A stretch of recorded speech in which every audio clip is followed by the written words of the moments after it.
Cross front.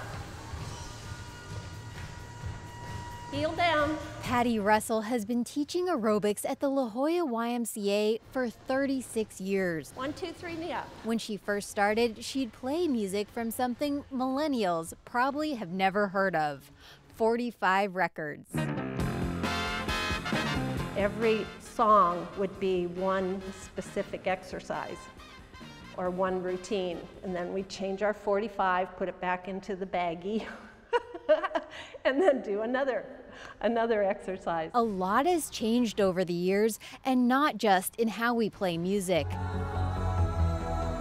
There was the bodybuilding craze in the 1970s, led by one former governor, Arnold Schwarzenegger. Step touch to the right and double time. Then Jane Fonda's workouts in the 1980s, step aerobics in the 1990s. Step, back, step together. And don't forget Jazzercise, an exercise dance class based in Carlsbad. People got involved because it was typically about having a toned body. Scott Goodison has seen exercise's many changes over the years. He's the CEO of the American Council on Exercise. The San Diego-based nonprofit certifies personal trainers and exercise instructors across the world.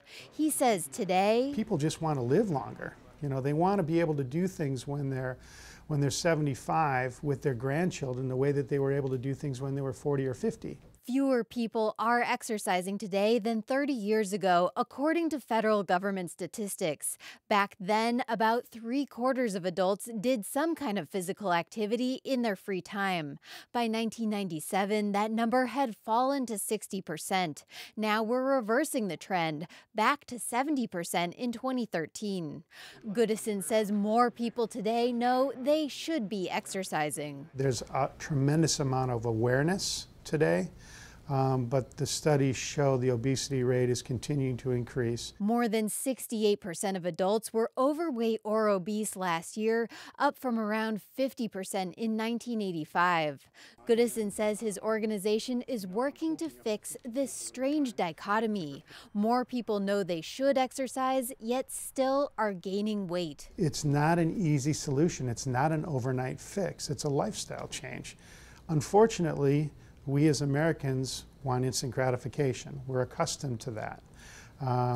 If we want the latest iPhone, we want the latest technology, and we can afford to go buy it, right? And so when it comes time to your fitness level, it didn't change overnight. And it's not going to change back overnight. So it's really about a lifestyle change. Exercise trends today favor lighter weights, a focus on core strength, and more boot camp style classes, Goodison says. Bicycle crunches right now, let's go! Plus regular running, walking, or other cardiovascular activity. Mary Ellen Gross has been exercising since 1980 when she moved to San Diego from New York City. I wasn't exercising at all. And at the time, I decided I'd like to walk.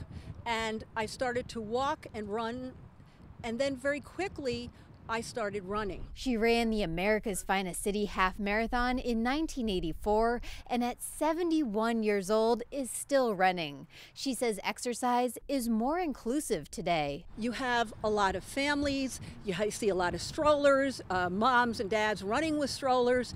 It's a whole different kind of attitude, I'd say. As exercise trends changed, the aerobics instructor Russell kept on moving. She says people now view exercise less as a means to look a certain way and more as a path to better health. People are now listening to their bodies and doing what they can do and not what they think they should be doing. The 67-year-old hopes she'll still be exercising in another 30 years. One last scoop. Claire Tregesser, KPBS News.